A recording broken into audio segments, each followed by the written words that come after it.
What's going on, everyone, and welcome back to another episode of the Gamecite Chronicles, the console gaming podcast where we sit down each and every week to talk about video games.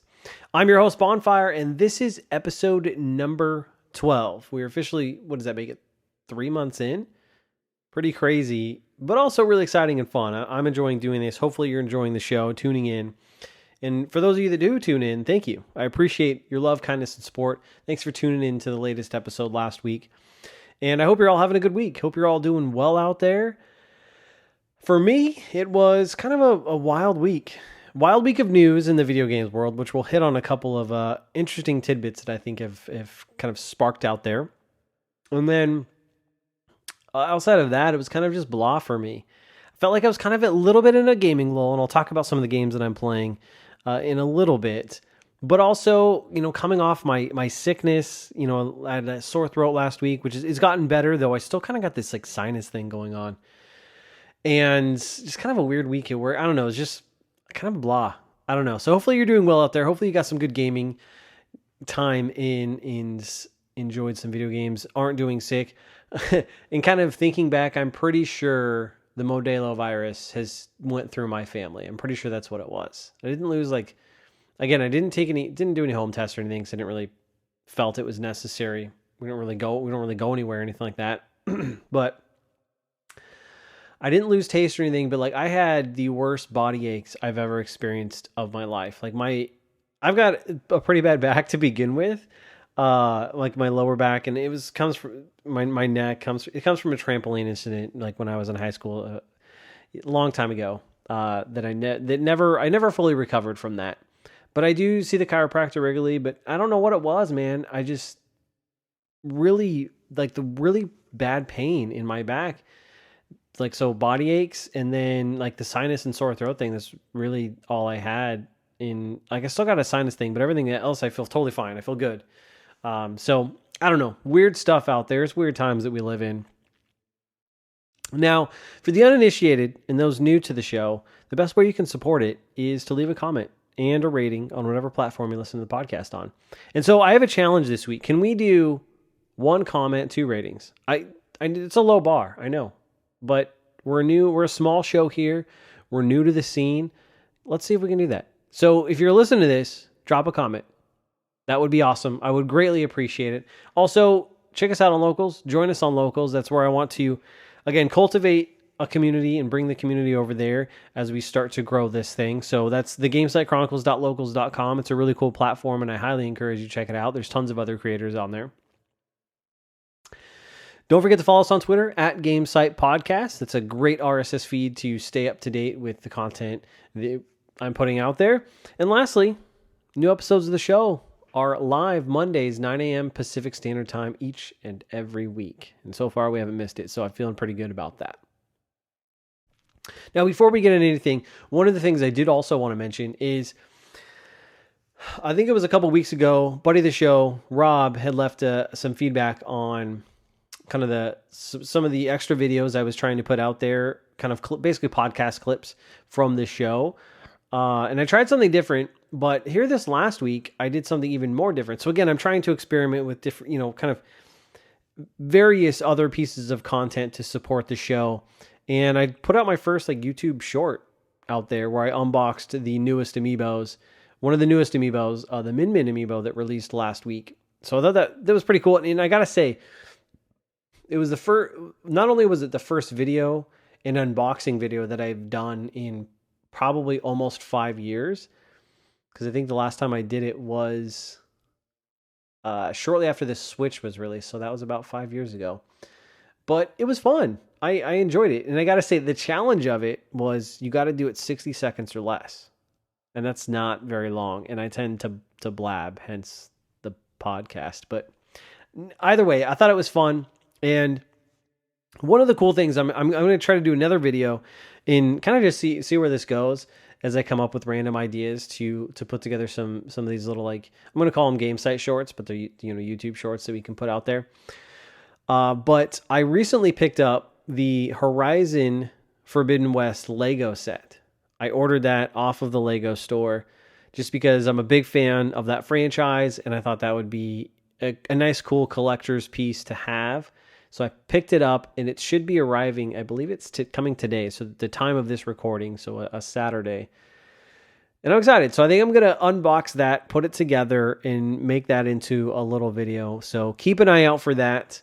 But let me know what you guys think of my first little YouTube short. Check it out and expect more, because I think that's kind of fun to do. Now, for this week's show, I thought it'd be fun to talk about The Last of Us multiplayer, that factions multiplayer that was supposed to come with The Last of Us Part 2 when it released in 2020, and kind of ask the question, like, what's going on here? Where is this thing? And do a little speculation about what I want to see from it. So I want to dive into that, because I've been thinking about that game here recently, and I thought it's just a good, fun topic to talk about. But also, there are two news items I also want to cover this week. So we're going to get into that before we get into the games that I'm playing. Two small news items. I say small. One of them is actually a very large news item that we're going to cover here, and the other is kind of just a little thing I found online that I thought was really interesting. So let's get into it. Now, this first item is a big news item, and it kind of came out of nowhere. I think it started popping up late last Sunday. So really late Sunday into Monday. And it was big news. Again, these things seem to happen and no one expects them. So that is, the Embracer Group acquired several Western Square Enix studios and IPs. So big. Let's go over some of the details here. So the Embracer Group, and if you don't know who those are, this is a collective organization that owns a ton of studios and verticals within the industry. So they own verticals such as like Gearbox Entertainment, so in Gearbox Studios, so think, Borderlands. Saber Interactive, which is a handful of kind of, I would say, AA studios. And then THQ Nordic, which they've done some really cool stuff. I think they're known for their Darksider series and stuff like that. And I like some of the THQ Nordic games. I actually think they also did Biomutant, if you guys remember that game from last year. So, but they own even more than that. I mean, we're talking, I want to say it's like 60 plus studios or something like that they manage, and publishers and stuff like that. So it's a very big group of studios and verticals. And so they're going to buy from Square Enix, Crystal Dynamics, Eidos Montreal, Square Montreal, so those three studios, and then the Tomb Raider IP, the Deus Ex IP, the Legacy Kane IP, the Thief IP, and then it's reported more than 50 back catalog games, probably within those franchises. And this deal is expected to close somewhere between July and September of later this year. And the price tag, $300 million.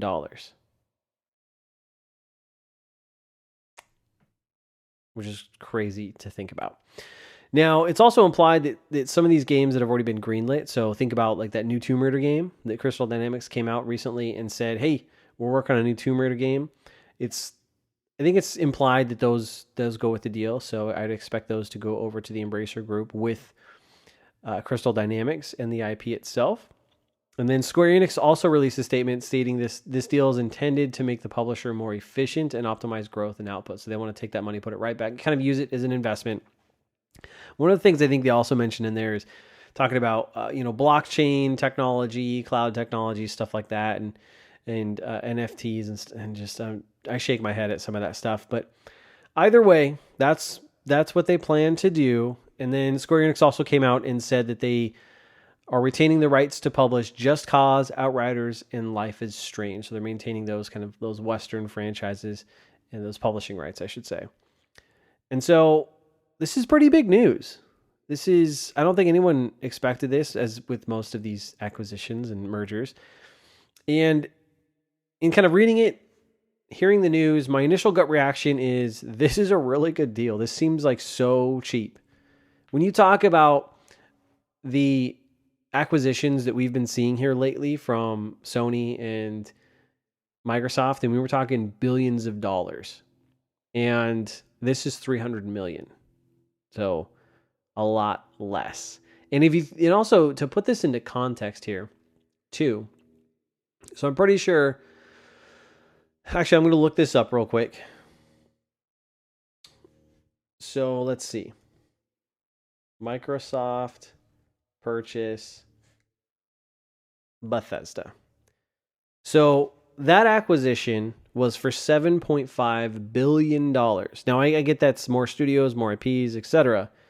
But billion, but with a B, billion. That's a lot of money.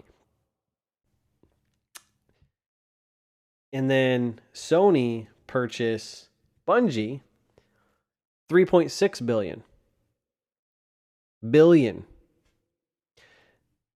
Now here's another one.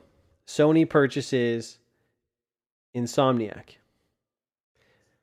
And that one was for 229 million with an M.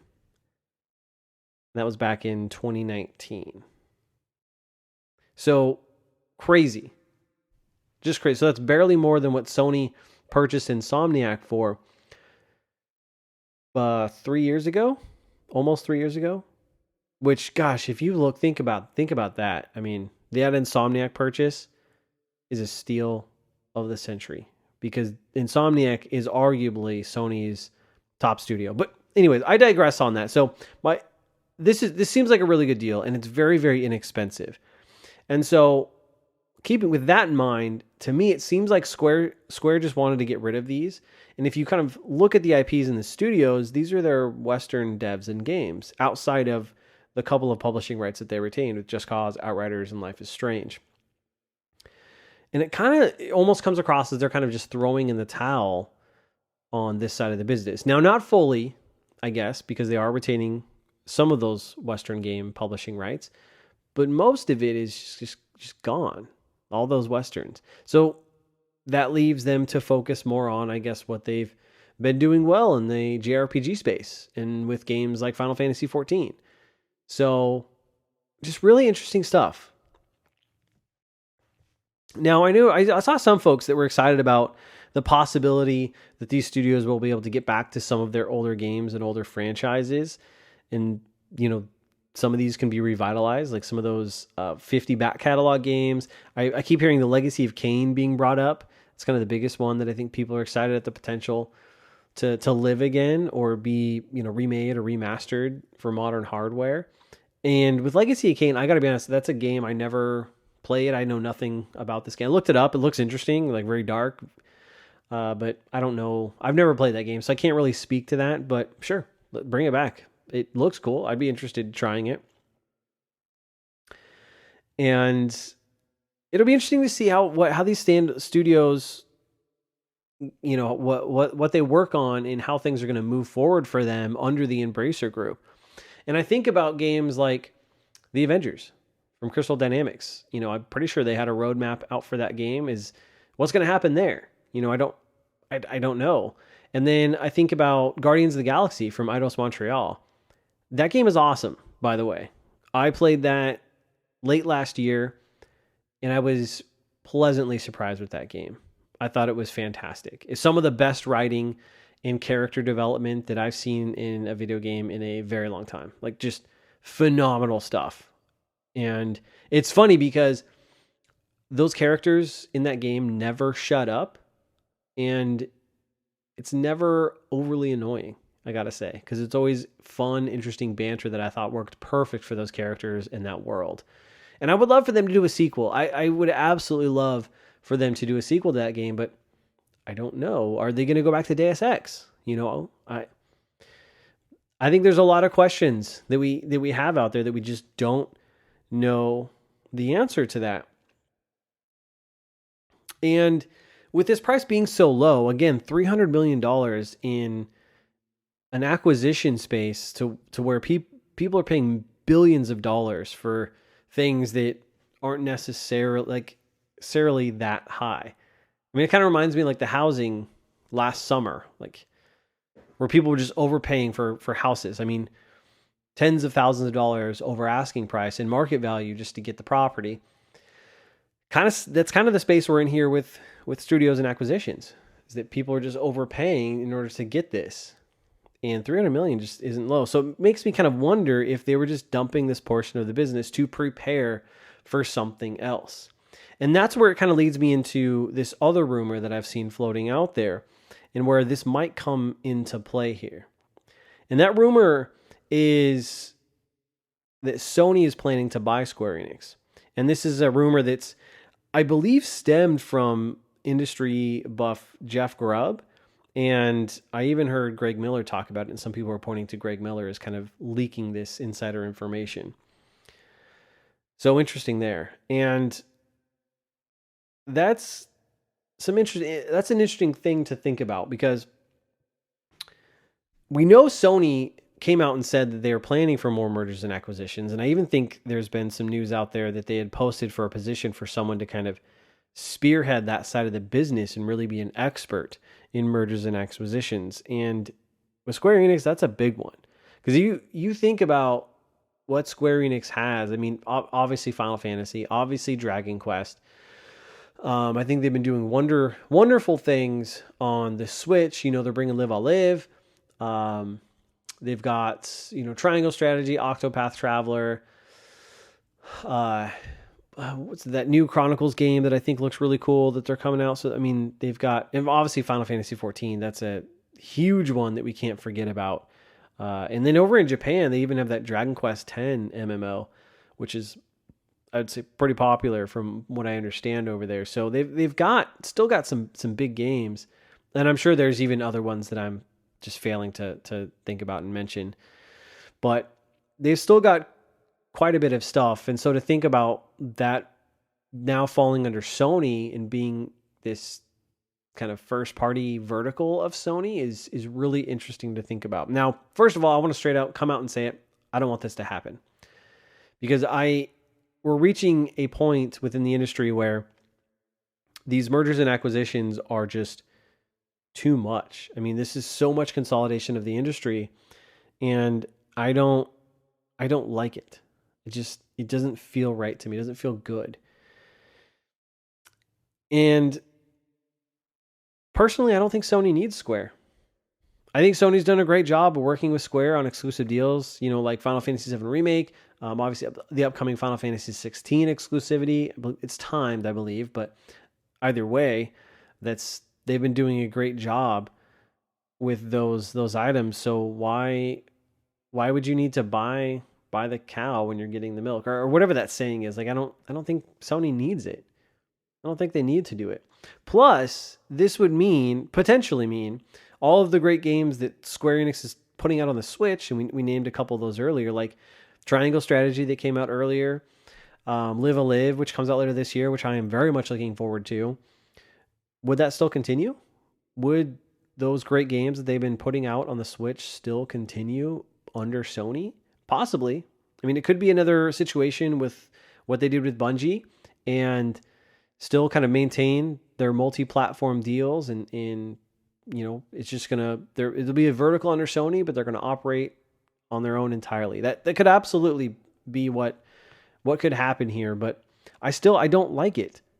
And I don't like it because with all this industry consolidation, and it feels like everyone's kind of just taking sides with kind of the big platform holders. But I feel like it leads to less competition in the marketplace, because everything falls under, only a handful of companies, and it's getting less and less. And also, I think it stifles creativity. I go back to Disney.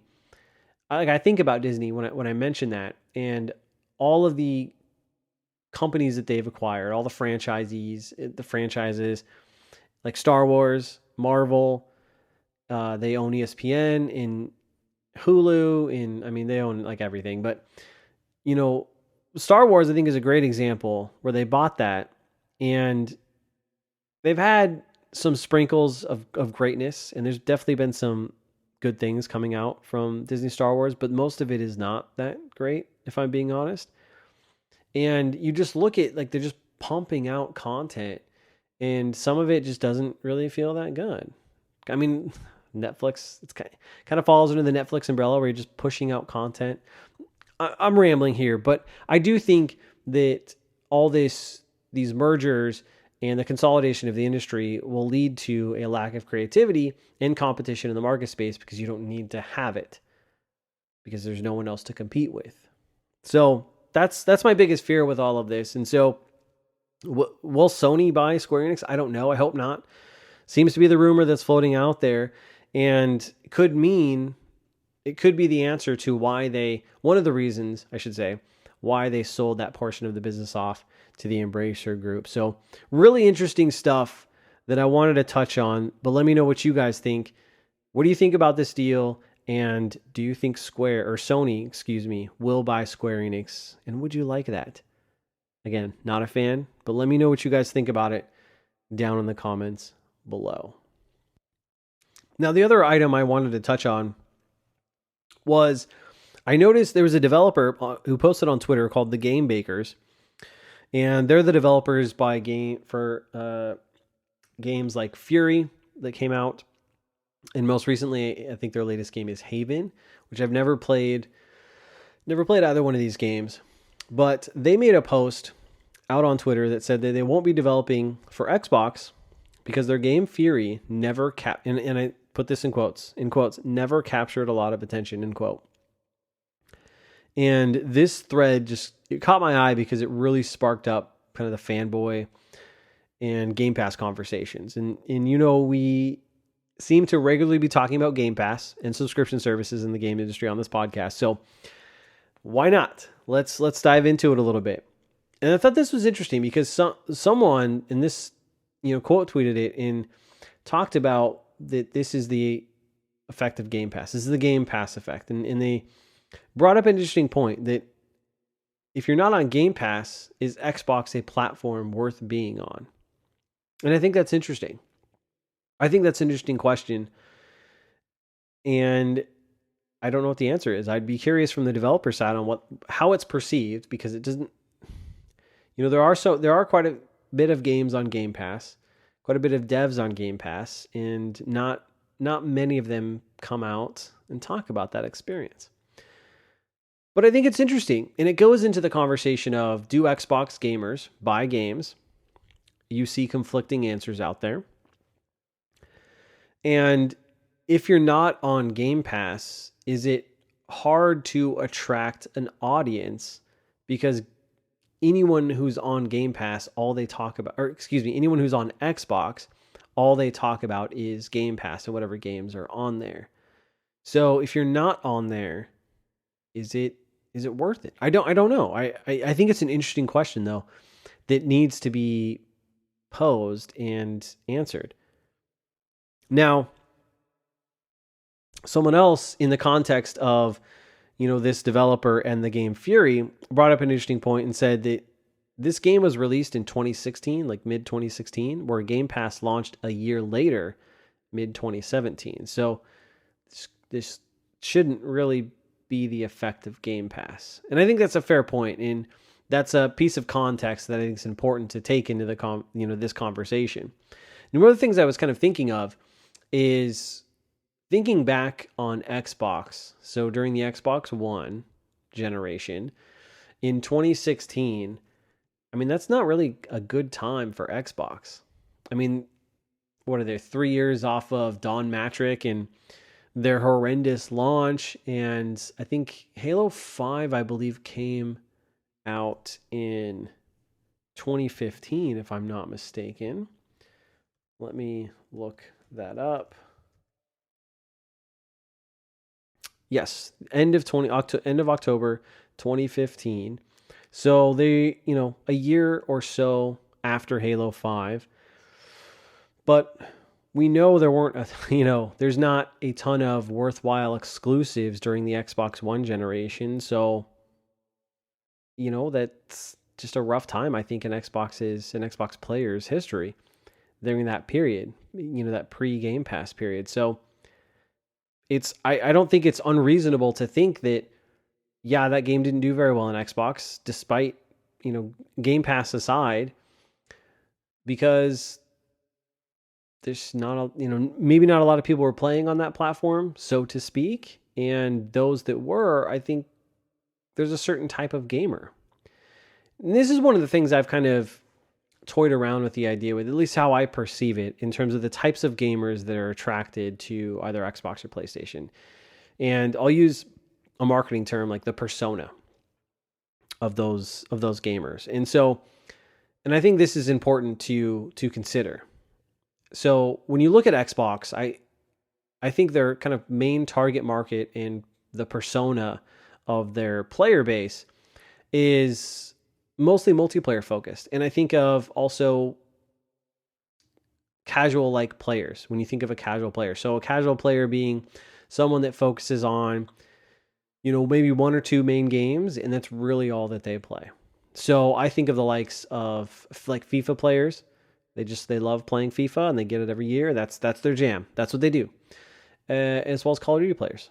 Like they get the Call of Duty every year, and that's kind of just what they do. They sit down, they play it with their friends, and that's the game that they're into. And then you also think of the likes of, free-to-play multiplayer games. So your Fortnites, your Apex Legends, those style, maybe even throw Destiny in there, and Madden in there. So I know Madden's not free-to-play, but that's another big multiplayer game that I think a lot of Xbox players play.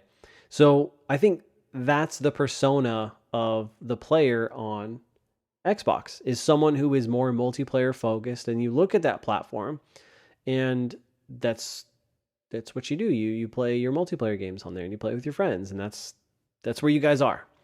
And then you look at the other side of the fence on the Sony camp, and you think about that type of gamer and that persona of that person. And that is where I see more single player focused and, JRPG fans, though the Switch has certainly cultivated quite a fan base of JRPGs because there's quite a few of them on there. But nonetheless, I think that's where you're seeing those types of players. Maybe one might consider them more hardcore because they tend to play more games, single player focused games, and just that's what they tend to focus on. And so with that in mind, I think it paints a picture of the two user bases. Now, I know this is not the be all end all, and I know there's overlap. It's a Venn diagram. It's not two separate circles, okay? There are tons of players on Xbox that love single player games and focus on those games, and there are tons of players on PlayStation that focus and play only multiplayer games. That is. But when I look at their target markets, at least how I perceive them and the users that use these various platforms, that's how I see the personas of those gamers on each platform. And I think thinking about that in context of this conversation back to Fury and that developer and their comments, to me, that kind of makes sense. Now, back to Game Pass. And I think this just kind of adds more context to that conversation that we've been having around Game Pass, the effects on the industry, the shifts, and all of that stuff. And I don't think it answers all of our questions, but since this game isn't directly tied to it, again, it isn't tied directly to Game Pass, but I think it brings up the idea of this in players not buying games on Xbox. At least that's the perception, right? But overall, if you take what this developer said, to me, it makes sense, right? If you're a smaller developer, limited resources, and regardless of Game Pass, regardless of that, if your games aren't selling well on a platform, then why would you focus on that platform? It doesn't make sense to me. So yeah, you're going to shift to the platform where you feel like you're going to get the most sales and make the most money. That's just logical to me. So I don't think it's a huge deal, but I do think it's an interesting point to add to this whole Game Pass conversation. One of the other things that was interesting too, and kind of looking through this thread and seeing some of the responses, that a lot of Xbox players that did purchase the game, were upset, and they said, "Hey, we bought your game," and they recognize that. So that is good to see. And then the last thing I wanted to say on this, just because I find it funny, especially when you're kind of surfing the web, looking at the fanboy comments in the Twitterverse, and it's just very toxic. Let me tell you, it's very toxic. But I can't help but laugh because some of these Xbox defenders started bringing up game sales. One of them in particular did. I'm not going to name him, but he brought up sales for Elden Ring. Basically said something like, we're really going to dismiss games like Elden Ring that sold very well on Xbox. And dude, like, really? That's where you're going to go? So, two things come to mind here. First off, you're going to bring up a third-party game that's sold on multiple platforms that has taken the world by storm, Elden Ring, and use that as your use case for strong sales on Xbox. I don't think that's how this works. Like, in my opinion, that's not a very good argument.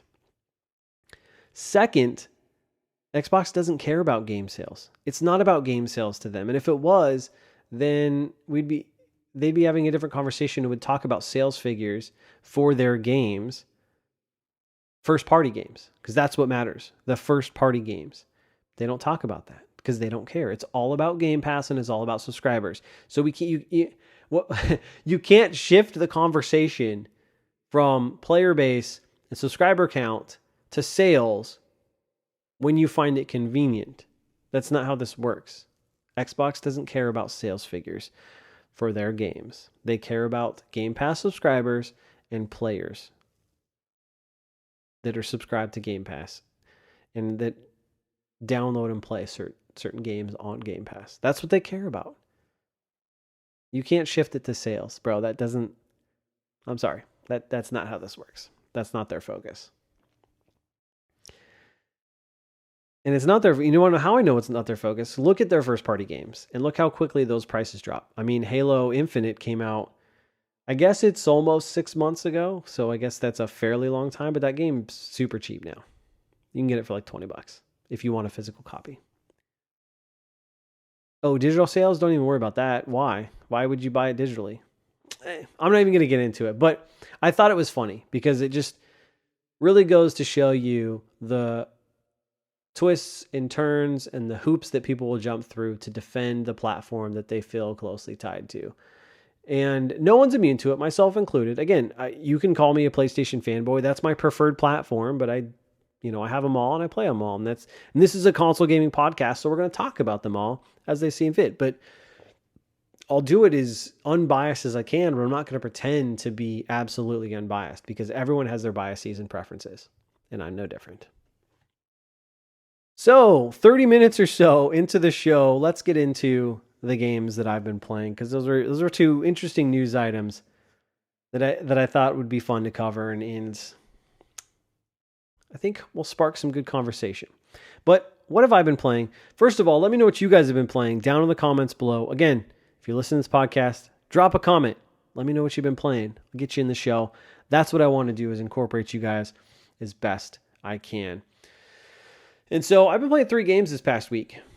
First is Elden Ring, obviously. I'm continuing my playthrough. I can't remember the hour count. Probably creeping up on 30 hours. I haven't played a ton this past week, but I reached the kind of alchemy school in Elden Ring, and my gosh, that place has got some really annoying spots that I was getting a little frustrated in a couple spots, let me tell you. But I kind of reached a point where I wanted to take a break, and I'm kind of feeling like I want to play something else. And so I played 2 other games. The first one is Tribes of Midgard. And this is a PS Plus title for the month of May. And I got to be honest, I was excited to hear about that it was coming to PlayStation Plus because it's a game that I saw and I thought looked really interesting. And so it's something I've always wanted to try. And so I'm glad we get to try it as a PS Plus subscriber. I played it for about 2 hours or so, not super long, but enough to kind of get a sense of the game. And I didn't realize the game's structure. Now, I did know that it was kind of a survival crafting based game, which those games aren't really for me. And I've talked about that. But I didn't realize, I thought there was more of a single player story mode, but there's not really, because it's more of a live service style game in the sense that you start the game up, you can play multiplayer or single player, and then a random map is generated for you, and then you survive as long as you can. And the goal is to kind of protect your village. You have a tree that gives you life in your village life, and you have to protect that village. And every night, enemies will come and attack your village, and then every so often, these big Jotuns will come and attack you, and you have to take down the Jotun before they attack your village. And so, once your tree dies, once that village tree dies, it's game over. And I didn't realize that's kind of the gameplay loop there, and that you also level up outside of that. So in the game, you can level up, obviously progress your character, and that happens with each kind of gameplay. But then outside of that, your profile levels up, I guess maybe a good way to put that. And you can unlock different things that way. So I didn't realize. I guess I just didn't realize that about this game. And so overall, it's okay. It's an okay game. Again, it's not really for me, but I really wanted to try it out. And I think for me, the biggest thing is it just got a little repetitive. You know, played a couple rounds of it, and it just wasn't speaking. Like, I was finally getting some of the mechanics. Like, I finally made it, you know, a couple, like, because you track it by days, and so I made it a couple days, took down a Jotun, and was feeling pretty good, kind of starting to figure things out a little bit here and there.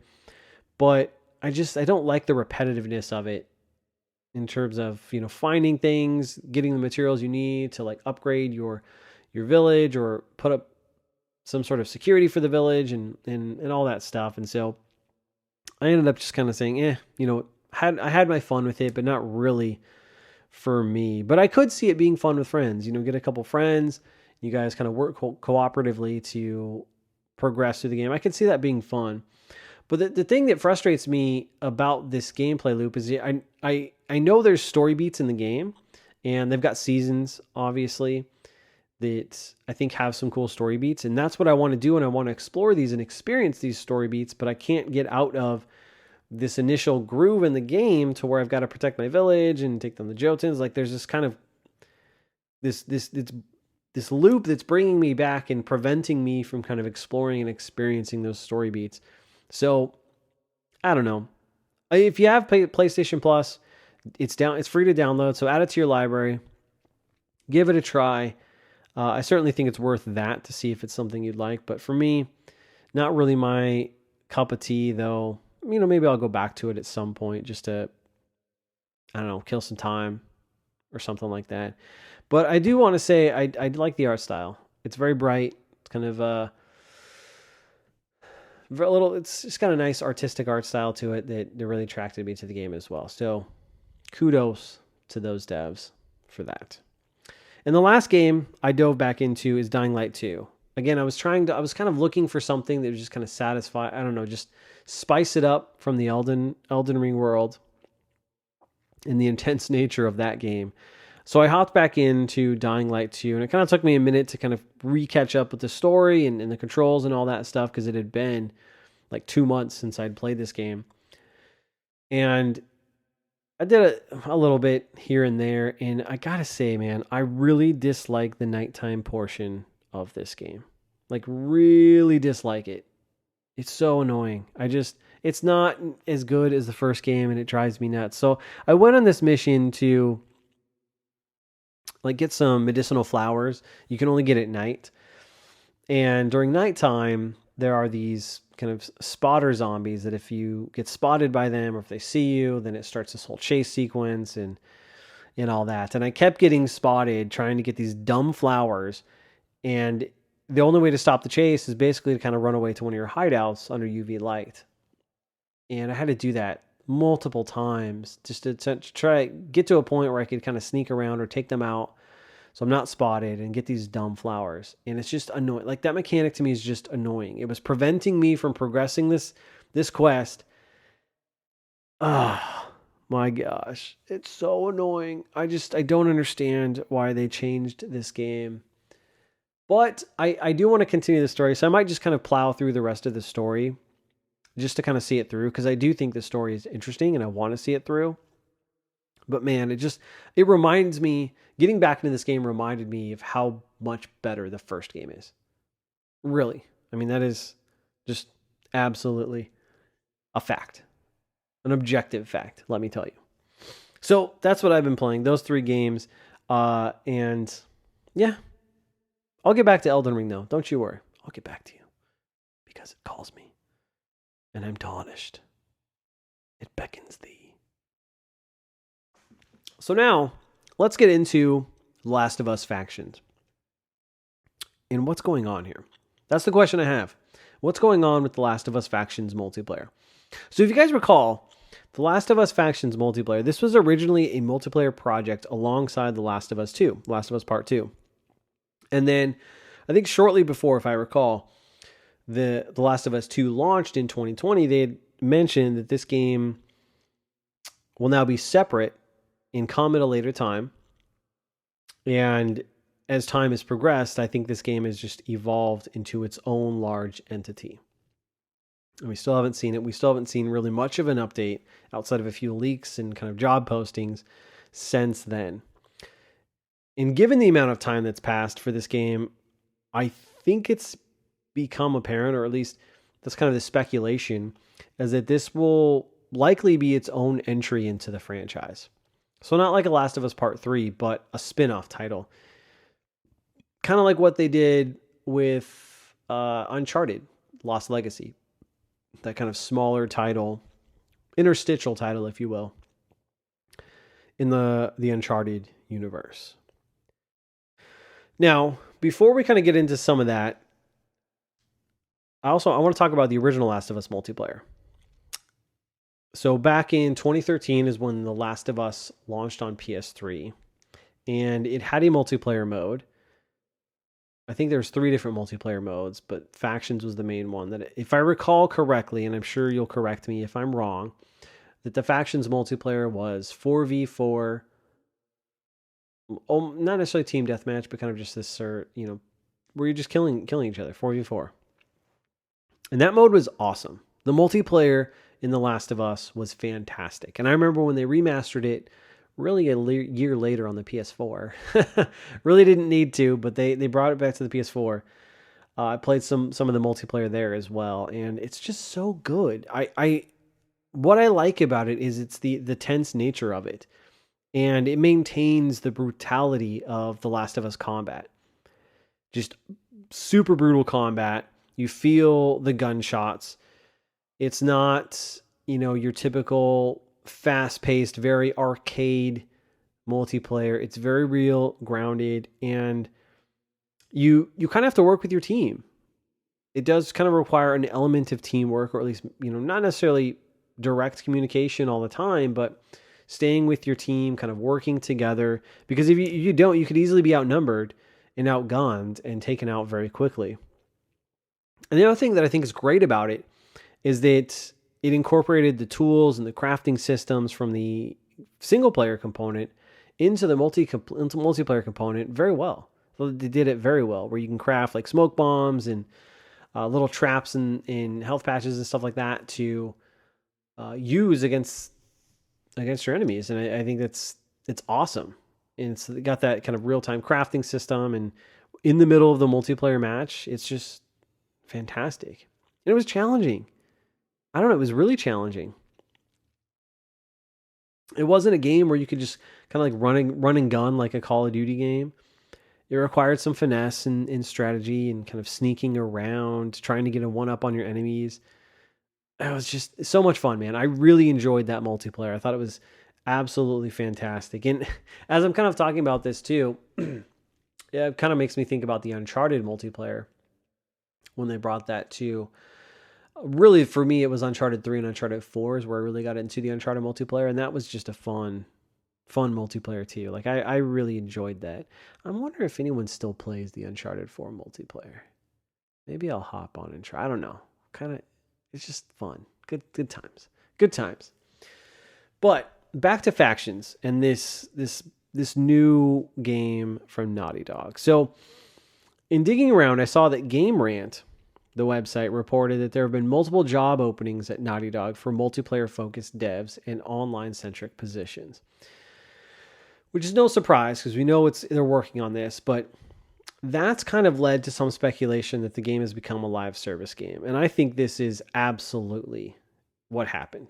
I think this game will be a live service game. And we'll get more on my thoughts here in just a second. But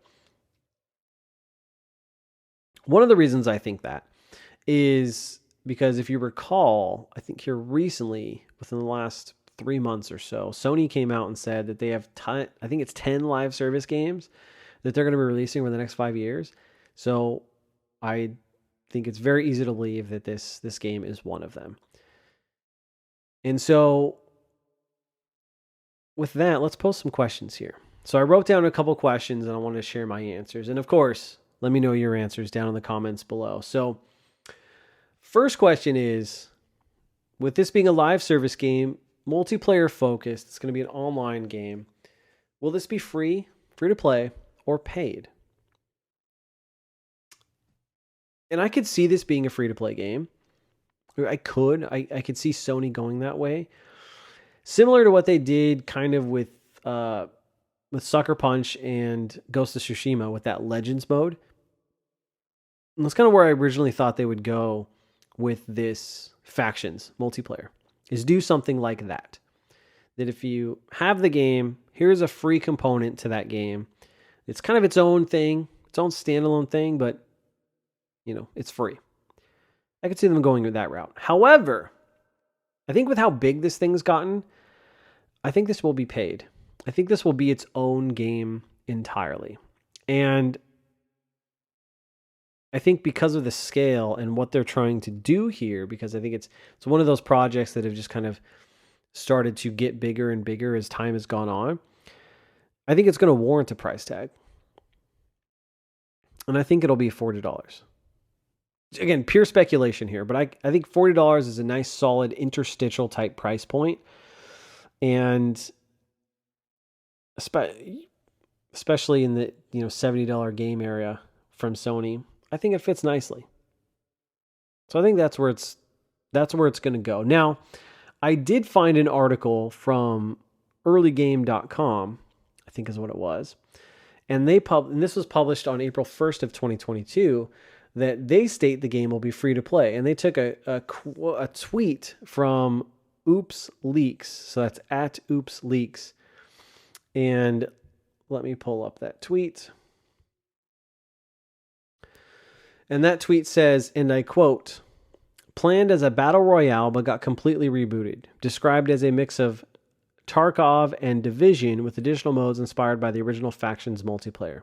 Single player-like experience in online game. Free to play, first on PS5 with further release on PC." End quote. And they put that tweet out March 31st, 2022.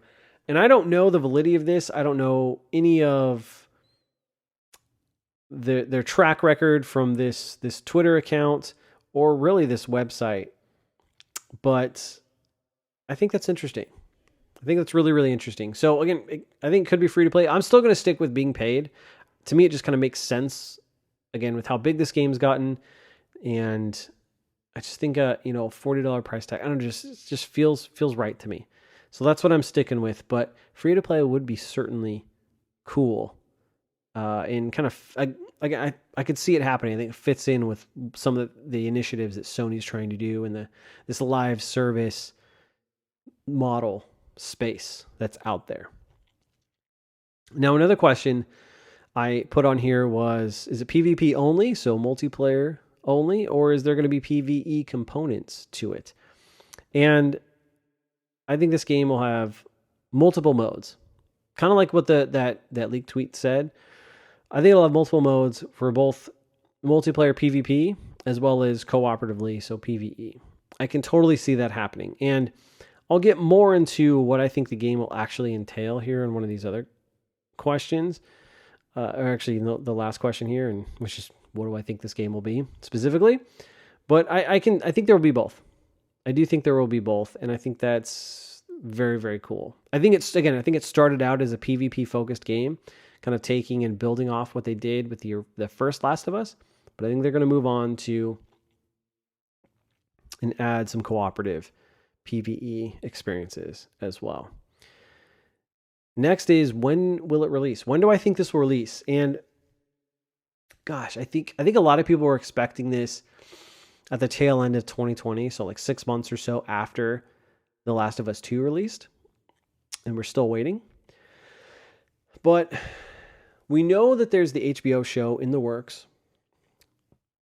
And I think that got pushed back to 2023. So I think this will release probably around this time next year. I'm going to that's what I'm going to go out on a limb and say. I think it's going to be 2023, mid-spring, early summer, coinciding with the HBO show. I think that's when we'll see it officially. And lastly, what do I think this game is going to entail? And so I think this game, I was thinking this before I read that tweet and found that article about this game being free to play and kind of what some of the components of the game will be. But I think this game is going to be something like The Division. I could see it being that way, in the sense that you're going to have, co-op modes, and you can either play single player by yourself and kind of explore this world. I think there will be a hub world where you can meet up with other players, take missions, customize your gear, buy new gear, skins, microtransactions type stuff there in the hub world, and just a world to explore. So different areas. Maybe it's a big city and there's different buildings and stuff you can go into. And then there's obviously going to be enemies. So obviously the zombies are going to be about, and you can take out those, zombies and different enemies with your friends. I think you can join up with people and do that. And then I think there's going to be an entire section dedicated to PvP in the multiplayer modes. So you'll see things like the original factions. I could even see there being a cooperative mode where, like a horde mode, if you will. And I think there will be a single player like story mode. Nothing super heavy like you'd get from a single, the traditional Last of Us games, but maybe some sort of mode, some sort of very light story mode that kind of walks you through maybe kind of building up your camp and protecting it and kind of going through those types of story beats, which you can do single player or with friends. And then various missions alongside that to kind of progress you and play through those. And all of these will contribute to leveling up your character, which is fully customizable. And you earn XP, you find different items and weapons and all this stuff. And so, as I mentioned before, skins, microtransactions, those will absolutely be in this game. And that's the game I envision that we'll be playing. That's what I think they've done with this. And to me, I got to be honest, that sounds really exciting. I liked The Division. When The Division was first coming out, it's a game I really didn't think I would like. I remember playing the beta. This was back in my streaming days too, so I played it with some of my old friends that I'd kind of met through the YouTube, Twitch space. And we played through some of that cooperatively. It was fun, but I've always been so anti like looter shooter for a while, until I finally got to a point where I was like, I can still play this game by myself if I want to. And I dove into The Division and I loved it. And then I got The Division 2 and it was great. And these games, I'm sure it's better with friends or, playing with other people, but it's still a fun game by yourself to play single player. And I think they're done very well. So having a Last of Us, very grounded, dark, realistic sense of gameplay, and dropping us into a world like a city, like maybe even a city like Atlanta or something like that. Just something totally brand new where you're playing your own survivor. It's all custom and you can kind of walk through this little story and then play multiplayer and level up your character. This sounds awesome. And I'm very excited to learn more about this and see when we could get this. So that's all I got. That's all I got for this week's episode. I wanted to talk about Last of Us Factions just because, again, I've been thinking about it and did a little research, learned some stuff on it, and I think this is going to be an exciting game to look out for. And, so many people say that on the Sony side, all they do is, single player, third person action adventure games. And there's truth to that. But I think with what we're going to start to see from Sony, and I think it'll start with The Last of Us Factions, is a shift to focus on some of those multiplayer games because they've really been lacking in that space when we talk about their first party lineup. And for everything I've heard is super exciting, especially because I love the original Last of Us multiplayer. So let me know what you guys think about Last of Us Factions. Are you excited for this? What do you think it'll be? When do you think we'll see it? Let me know down in the comments below. And I hope you guys enjoyed this episode. A little bit longer than I thought we would go, but I guess I'm just good at rambling in the microphone. It's just how things work sometimes. So thank you again for your love, kindness, and support. Again, we're trying to shoot for 2 comments down in the comments below. So if you are listening to this podcast, even if it is just a, hey, how you doing? Let's see if we can hit that. Leave me some comments. That would be awesome. It's the best way you can support the show on whatever platform you're listening to. And remember, new episodes of the show go up Mondays, 9 a.m. Pacific Standard Time. And until next time, I'm Bonfire, and I will see you online.